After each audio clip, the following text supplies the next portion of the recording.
ऊपर हमको देखने में लगता है कि लक्ष्मण जी की और मेघनाथ की लड़ाई हो रही है, लेकिन गहराई से विचार करें ना तो ये लक्ष्मण जी की और मेघनाथ की लड़ाई नहीं, दो सतियों की लड़ाई हो रही है।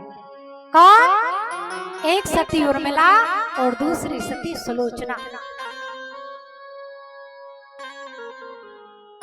जब लक्ष्मण जी को शक्ति लगी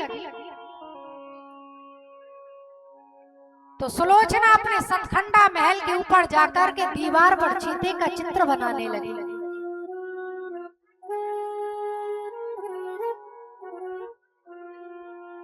मंदोदरी ने पूछा, बेटा मैं जानती हूँ कि तेरा पति लक्ष्मण को मूर्छित करके आया है, विजय होकर के आया है, लेकिन मेरी समझ में नहीं आ रहा तू दीवार पर चीते का चित्र क्यों बना रही है? सुलोचना जी ने कहा, माँ लक्ष्मण अभी मूर्छित है, लक्ष्मण अभी मरे नहीं है, और मैं चीते का चित्र बनाकर के लक्ष्मण को मारने का प्रयास कर रही हूँ, अपने पति का सहयोग कर रही हूँ। मंदोदरी ने कहा, चीते का चित्र बनाने से लक्ष्मण मर जाएंगे? कहा बिल्कुल। कहा क्यों?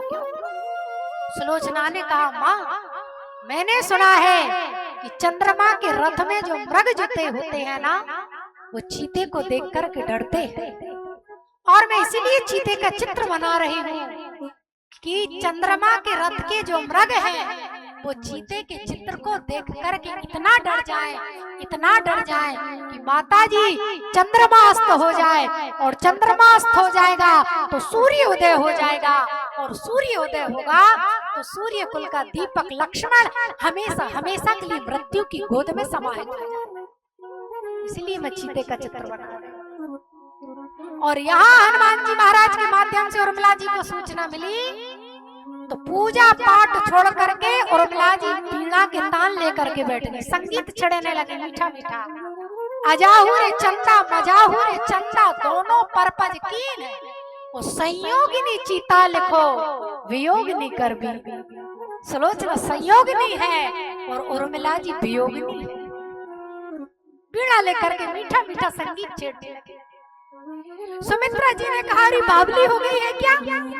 तेरा पति रणांगण में अंतिम सांसें गिन रहा है, तुझे गाना बजाना सूझ रहा है? अरे भगवान के आगे घी का दीपक जला, भगवान से प्रार्थना कर कि हनुमान जी समय पर बूटी लेकर के चले जाएं और लक्ष्मण को प्राण दान मिल जाए। तुम गाना बजाना कर रही हो? उर्मिला जी ने आंखों में आंसू भर करके कहा, माता जी चिंता मत कीजिए, हम गा बजा करके हमारे पति के प्राणों की रक्षा करेंगे। सुमित्रा जी ने कहा, वीणा के तान छेड़ने से, संगीत छेड़ने से पति के प्राणों की रक्षा हो जाएगी? कहा बिल्कुल हो जाएगी। कहा कैसे?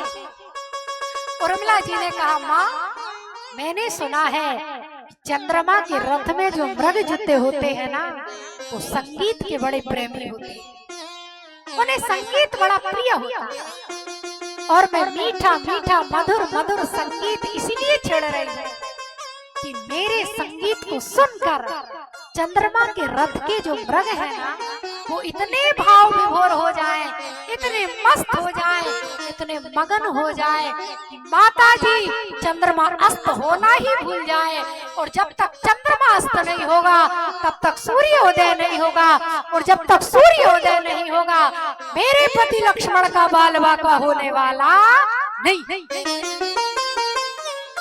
ये उर्मिला जी की ताकत है, पतिव्रता नारी।